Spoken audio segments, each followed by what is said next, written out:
All right, we're going to continue our series in Gospel of Luke. So go ahead and turn with me to Luke chapter 5 as we think about the theme of the power of love.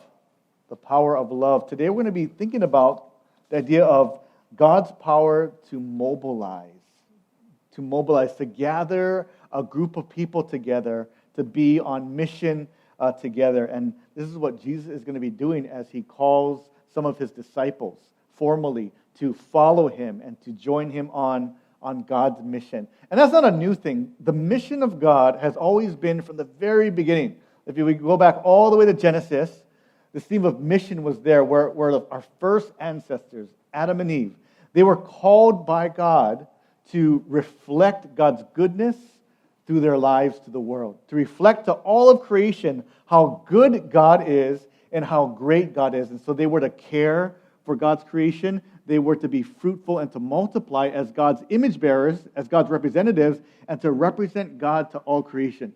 Now, most of us know the story. They decided that they don't want to do that. They don't want to be about reflecting the goodness of God to the world. Instead, they turned inwards and they decided to rebel against God's plan, and they sinned against God. And so all of humanity followed in their footsteps, where we went from being humanity that was created to represent God to now being all about representing and reflecting ourselves. And right, we see that in our lives. We see that in the world. And so God then chose Abraham to mobilize a new group of people to reflect God's goodness to the world.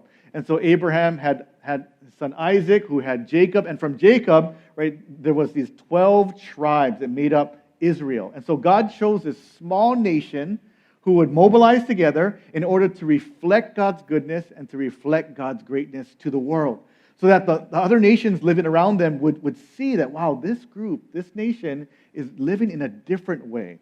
They're worshiping a single God. And look at all the joy and the life that they're experiencing. But if we read the story in the Old Testament, most of Israel, right, turned away from God. So much so that it came to a point where they went into exile. And then Jesus comes on the scene, right? He comes to earth. And he calls not 12 tribes, but he will call 12 apostles, right? He will form a new group of people who will be called to reflect God's goodness and God's greatness. And then we see after Jesus' death and resurrection, right, the church is birthed. And so the church then is to mobilize together to really take on what God had planned from the very beginning with Adam and Eve.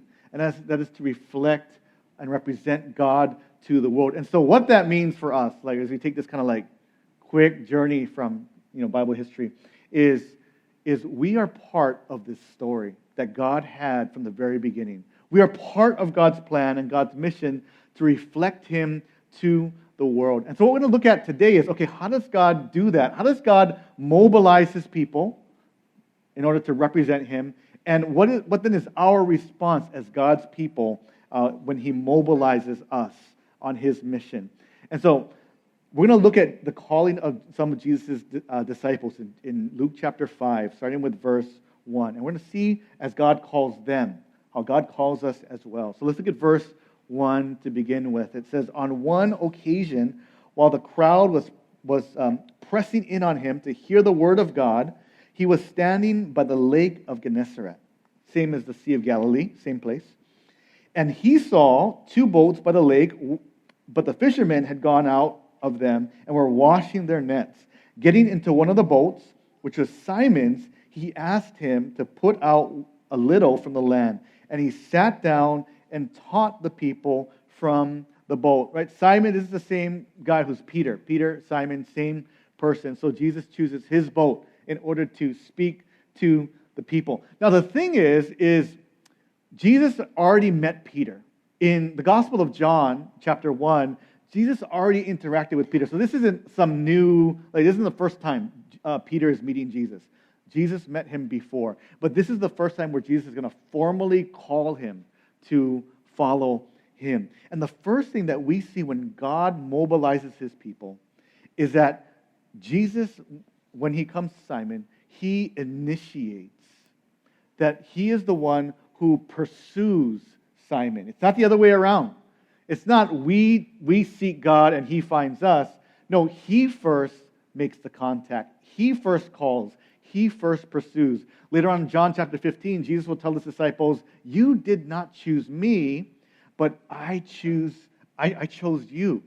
And so the first point when it comes to when God brings together a people, when he mobilizes a people to represent him on his mission, is that we have to remember that it was God who first pursued us, not the other way around.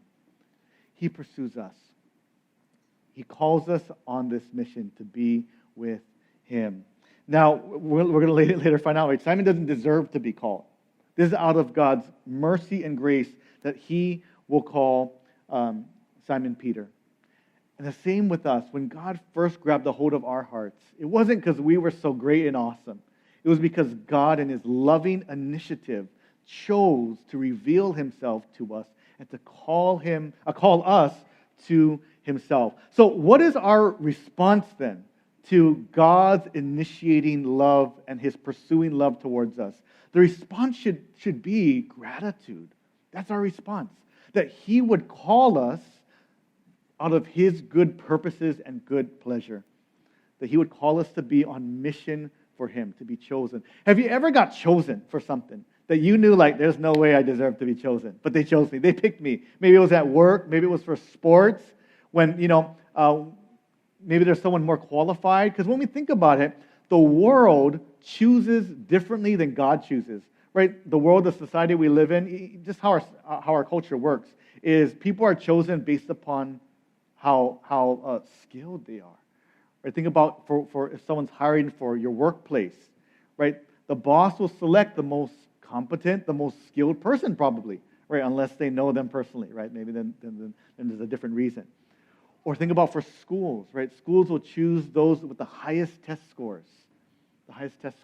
Or sports, right? Those of us involved in sports, that if it's an exclusive club or team, they're going to choose based upon the most athletic, the most skilled. But that's not the same with Jesus. When God chose people to be a part of his family and a part of his mission, it had nothing to do with intelligence or skill or even morality. Everything had to do with God's good sovereign purposes out of mercy choosing us. And so that, when we think about it, right, that should give us great gratitude for being chosen for something we knew we don't deserve to be a part of. When I was in 6th grade, I don't even know why they chose me, but my class chose me to be, for May Day, chose me to represent the island of Maui. So I was the Prince of Maui, and it didn't make sense because I didn't know how to dance, because we had to do special dances for May Day, chants and whatnot, and I was not qualified. And so I was honored, though, to be chosen. I don't know why I was chosen, but I was honored to be chosen. Think how much more, right? God choosing us to adopt us into his family and then to mobilize us to be on mission to represent him to the world. That should fill our hearts with gratitude. Wow, God chose us. God chose us. He didn't have to, but he did. We're not qualified, but he overlooked that. And he chose us to represent him to the world. Our response is one of gratitude. So Jesus pursues Peter, initiates choosing him. Let's read on. In verse 4, here's what happens. And when he had finished speaking, he said to Simon, "Put out into the deep and let down your nets for a catch." And Simon answered, "Master, we toiled all night and took nothing, but at your word I will let down the nets." And when they had done this, they enclosed a large number of fish, and their nets were breaking. They signaled to their partners in the other boat to come and help them. And they came and filled both of the boats so that they began to sink. So here, Jesus tells Peter to go out and try to catch some more fish. Now, Peter knew as a fisherman that the best time to fish was at night. That's why Luke is describing here that Peter said they fished all night and they caught nothing, because that is the best time to fish. It is during the night. So Peter could have thought to himself, this teacher guy doesn't know what he's talking about. I'm qualified as the fisherman, and I know this is not the time to go out fishing. This is not the time for the best catch, but I'm going to do it anyway. I'm gonna listen to him. Peter here, right? Notice that when Jesus calls Peter, when Jesus pursues Peter in this moment, Simon, he did it in a time of great disappointment and failure. Right? Peter had been fishing with his associates all night, and they caught nothing. That is a big failure, right? They caught nothing, not even one tiny fish. And we would think, okay, if God were to call us, it would be a time when we're just nailing it in life. Our relationships are going great. We're awesome, workers on the job. We're doing great in school. Everything is going awesome. And then God calls us because we're so awesome. But that's not the case. Jesus met Peter in this place of failure, this place of being unsuccessful in this time of fishing. And Jesus does that for us too, right? Think about when he called us, when he opened up our eyes to believe in him, right? For a lot of us, maybe we're probably in that time of just recognizing our own inabilities and our own failures and our own sin and our own shortcoming. And Jesus doesn't push us away, but he meets us in our greatest disappointments. Maybe for some of us, our view of God is kind of distorted, where we think God, because we failed, God won't love us. Because we've messed up, God doesn't want to use us in his mission to reach the world. We've disqualified ourselves because of some past failure. But here we see that that's not the case, that Jesus will meet us even in the lowest points of our lives. And so our response should be then to God's goodness, right? Our response is to believe his word. Peter was called to humbly obey Jesus. Jesus said, go fish. Peter probably had to swallow his pride in order to take his nets that he already washed, he already prepped, was washing, and to go out and fish again. He needed to respond to God's word. So for us, that call, when God calls us and mobilizes us for his mission, it's to believe his word. Maybe for some of us, that simple belief is, you know what? God loves me, and he wants to use me. Maybe that's the word that we need to be believing. Maybe we've been thinking, man, God just put me off to the side. He's using other people. He doesn't really want to use me because I'm not doing much. Maybe we need to believe that God, as his children, cherishes us, delights in us, and as a good father, wants to see us participate with him in representing him to the world. He wants it. And our call is to believe him. Now, let's look at Peter's response when he sees this massive, miraculous catch of fish. Verse 8, it says this, "But when Simon Peter saw it, he fell down at Jesus' knees, saying, 'Depart from me, for I am a sinful man.' For he and all who were with him were astonished at the catch of fish that they had taken." It's amazing that Peter here, his response to Jesus wasn't first, "Oh my gosh, look at all this fish we caught." His response wasn't, "We're going to be rich. Look at all this fish we caught. We're going to make so much money." That wasn't his response. His response was, "I am sinful, and Jesus, you shouldn't be by me." Isn't that so interesting? That was Peter's initial reaction to this miracle. It wasn't, "Oh gosh, look at this big catch of fish," but it was, "Oh my goodness, I'm such a big sinner. I don't deserve God's grace." Here's the thing that we learn when God calls us and mobilizes us to serve him, is not only does he want to use us to bring change to the world, to our neighborhoods, to our families, not only does he want to bring change through us, but he wants to bring change in us. He wants to change us. And one of the things he's changing us is he's changing how we view him. That he wants to reveal to himself, to us, his holiness and his mercy. That he reveals how perfect he is, but also how compassionate he is. When God mobilizes his people, when he calls us to participate with him on mission, to share who he is to the world, he's also changing us. So that we experience his holiness, experience his mercy, and share that with other people. And Simon experiences this when he recognizes his sinfulness. Jesus doesn't say, "Yeah, you're right, Peter, you are kind of messed up. you're not where I want you to be. And so come back, fix yourself, get right, and then come to me. No, here we see that it's not about cleaning ourselves up and then coming to Jesus, but it's coming to Jesus messy and watching him change our lives. So again, maybe for some of us, we're struggling coming to God because we look at the mess of our lives and our relationships and we think, I got to fix this first. Then I can go to God. But no, Jesus calls us to first go to him and to see how holy he is. When Peter is experiencing Jesus and his power, he is made aware of his own sinfulness. And that's how it is, right? When we come next to someone that is way better than us at something, like initially, our initial reaction could be thinking about, man, how we don't measure up.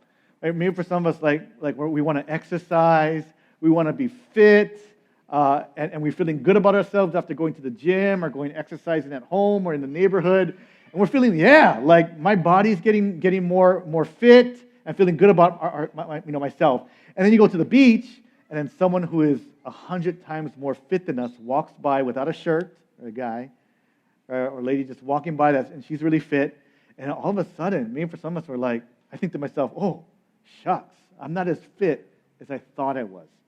And then I start feeling insecure. Why? It's because of the comparison. Peter here, when he is face to face with Jesus, with God himself, he recognizes, oh my gosh, I'm a sinner. Because he's standing next to perfection. But the thing is, not only does God reveal how holy and perfect he is, he reveals how merciful he is as well. He tells Peter, right, don't be afraid. Don't be afraid. And so our response then, when God reveals his holiness and his mercy towards us, our response then is to go to him. Don't run away from God with our mess, but run to God with our mess. Go to him confidently. Now, why? Why could Jesus tell Peter, Simon Peter, don't be afraid? It's because Jesus would, a few years later, die on the cross for Peter, just as he died on the cross for us, and would take Peter's sin, all of that sin, and take the punishment for it. Right? When Peter said, away from me, I'm a sinful man, Jesus didn't say, you're not that bad. You're not that sinful. You're okay. No, he didn't. Jesus did not deny Peter's sinfulness, but rather he took Peter's sinfulness on the cross and gave Peter his righteous record of living. And he does the same with us. And so that's why we can go confidently to God, because we have Jesus' righteousness. We are not disqualified from knowing God because of what Jesus has done for us on the cross. And so then what that means is our motivation then to serve God, our motivation to be on mission with God, to represent him, is not so that we can get in with God and have God accept us, but it's so that our motivation is because God has so loved and accepted us. We now can serve him with joy and without fear that he will reject us. So Peter sees God's holiness, sees his mercy, and finally what Jesus will do is Jesus will give him a new passion as he mobilizes his disciples together. Let's read verse 10 and 11. It reads this, that, and so also were James and John, sons of Zebedee, who were partners with Simon. And Jesus said to Simon, do not be afraid. From now on, you will be catching men. And when they had brought their boats to land, they left everything and followed him. Isn't that crazy? They left everything. Peter just hauled in this massive catch of fish. I don't know how much it would have been worth, right? But it was such a large catch, right? Their nets began breaking, right? Just a successful day of profit at work. And Jesus calls them and they leave that profit in order to follow Jesus. Peter was a fisherman. That's what he did. That was his job. That was his calling in life. Jesus gave him a new calling, a new mission, a new identity, and a new passion.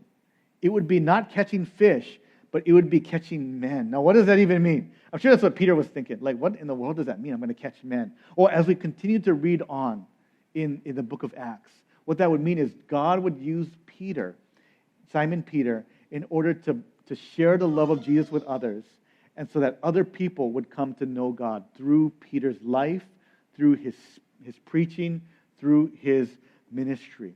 Peter would catch men. He would point people to Jesus. Jesus gave Peter a new passion, and that passion is for Jesus. Notice it doesn't say that Peter left everything and followed religion. No, it's not religion. Religion can't give this kind of passion. It doesn't say Peter left everything and started being a good person. That's not what it says. It doesn't even say Peter left everything and then went on mission, as if mission is the main focus. No, he left everything and followed Jesus. When Jesus captivates our hearts, the things that we were passionate for and had a hold of our hearts loosen, and we let go because we found a higher passion, an infinitely higher valuable treasure. My son loves M&Ms right now. M&Ms. I don't know why. M&M candy. Out of all the candy he chooses, he loves M&Ms. He talks about it all the time. Here's the thing. Before that, he didn't like M&Ms. He didn't even know what M&Ms was. And so he had other things that he liked, certain toys, certain food.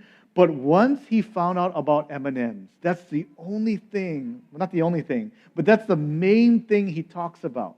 Like if I just say M&Ms, whatever he was thinking, whatever he talks about goes out the window, and now he's just focused on M&Ms. When we take him to the store, his first words are, "Where's the M&Ms?" M&Ms. And so every time we go to the store, we have to stop by the candy aisle because he wants to, see the M&Ms, and it's hard to stop him to touch it because of these times, right? But he wants the M&Ms. He talks about it. He thinks about it. He even likes M&M boxes. And so this passion for M&Ms overcame all other passions. There was a point in time he didn't know what it was, but once he experienced M&Ms, nothing else mattered. They could have anything in the room, toys and stuff, but if M&Ms are there, he will go to the M&Ms. You see, when it comes to Jesus, right, there are so many things in our hearts that we are passionate about. People and activities and stuff and even ourselves. But when God gave us new life, when God opened our eyes up to the majesty and the beauty of Jesus, right, it's like those M&Ms. Like, he became our treasure, our ultimate treasure. And so oftentimes in life, right, the struggle for us as followers of Jesus is we'll start to turn to other things again. And we'll begin to hold tightly to other things and say, oh, this is now my treasure. This is now what I value. And we don't do it intentionally. Sometimes it just happens, right, in life as we fight our own sin. But here we see that the way that Peter was able to leave what first captivated him was he had to experience Jesus, the person of Jesus Christ.